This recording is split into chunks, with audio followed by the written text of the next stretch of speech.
America Washington नुमाइंदा दी voice of UK सदर Biden ने यौम आज़ादी पर फायरिंग के वाक़यात की शदीद अल्फाज में मजम्मत की है। पुलिस तर्जुमान के मुताबिक फायरिंग के मुख्तलिफ वाक़यात में 10 अफराद हलाक जबकि 26 जख्मी, ताहम हमला आवर को गिरफ्तार कर लिया गया। इसने बुलेट प्रूफ जैकेट पहन रखी थी। इससे एक राइफल, एक पिस्तौल और गोलियों से भरे मुतअद्दिद मैगजीन बरामद हुए। हलाक होने वालों में 2 लड़के शामिल हैं। इधर टेक्सास के इलाके फोर्ट वर्थ में फायरिंग से 3 अफराद हलाक और 8 जख्मी हो गए।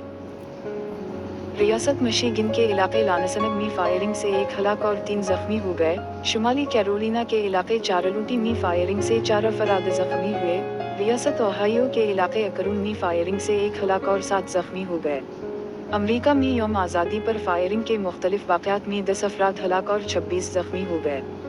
पहला वाक़या शहर फिलाडेल्फिया में रात गए पेश आया जब मुसल्लह शख्स की फायरिंग से 5 अफराद हलाक, 4 जख्मी हो